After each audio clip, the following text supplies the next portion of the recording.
আসসালামু আলাইকুম সবাইকে।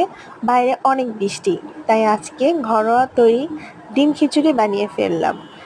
এই তো ঘরে যা যা আছে খুব সহজেই তা দিয়ে বানিয়ে ফেললাম আজকে ডিম খিচুড়ি। প্রথমে ডিমগুলোকে সিদ্ধ করে নিলাম, আর এখানে সব ডিমের উপকরণগুলো একসাথে দিয়ে ডিম খিচুড়ি বানিয়ে ফেলতেছি। আসলে আমরা তো এটা সবাই পারি, তারপরও যখন ঘরে কিছুই না, বৃষ্টি হয়, তখন ডিম খিচুড়িটা অনেক বেশি ভালো লাগে খেতে। এখানে আমি দিয়ে দিলাম হলুদ, মরিচ দিয়ে একটু কষিয়ে নিচ্ছি।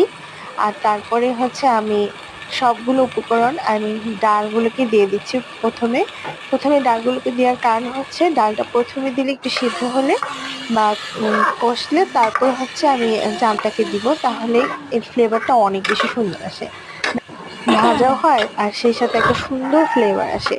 এখানে ৩ ধরনের ডাল আছে: মুগ ডাল, মাসকলাই ডাল আর হচ্ছে মসুরের ডাল। এই তো আমি দিয়ে দিচ্ছি চালগুলো দিয়ে সুন্দর করে এটাকে কষিয়ে নেব। অনেকক্ষণ কষানোর পরে ঠিক এরকম অবস্থায় যখন আসলো, তখন আমরা এর মধ্যে পানি দিয়ে দিব। ভালো মতো কষাতে হবে। খিচুড়ি যত কষাবেন চাল আর ইনহ্যান্স করবে, আর খেতে অনেক অনেক ভালো লাগবে। যাই হোক, খুব সিম্পল উপায়ে আজকে আমি খিচুড়ি রান্না করে ফেলতেছি। খিচুড়ি তো আমরা কম বেশি সবাই পারি, তারপরেও যারা নতুন ব্যাচেলর তাদের জন্য একটু খিচুড়ি রেসিপিটাও দিয়ে দিলাম। আর এখানে হচ্ছে ডিম নিলাম, একদম ডিমে লবণ আর একটু সামান্য হলুদ দিয়ে এটাকে একটু মেখে নিব। তারপর ডিমগুলোকে সুন্দর করে তেল ভেজে নিব, আর ডিমগুলো একটু কড়া করে ভেজে নিব, তাহলে খেতে খুব মজা লাগবে। আর একটু ডিমগুলোকে আমি একদম গরম কড়াইতে দিয়ে দিচ্ছি।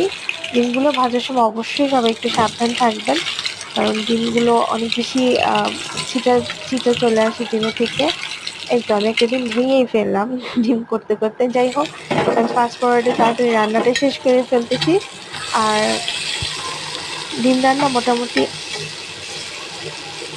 আমরা সবাই জানি, তারপরেও একটু পেঁয়াজটা গরম করে আমার একটা ডিমের স্পেশাল হচ্ছে, আমি যে ডিমের মাখানো পানিটা ওইটার মধ্যে একটু পানি দিয়ে হলুদ, মরিচ আর হচ্ছে একটু সামান্য আদা রসুন বাটা দিয়ে এটাকে মিক্স করে ছেড়ে দিলাম, আর সাথে একটু টমেটো পিউরি দিয়ে দিলাম।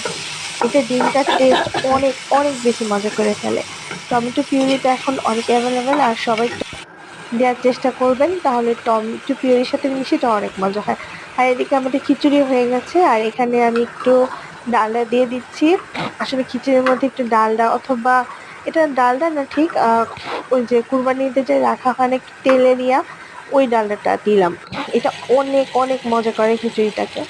এই তো আমাদের ডিম খিচুড়ি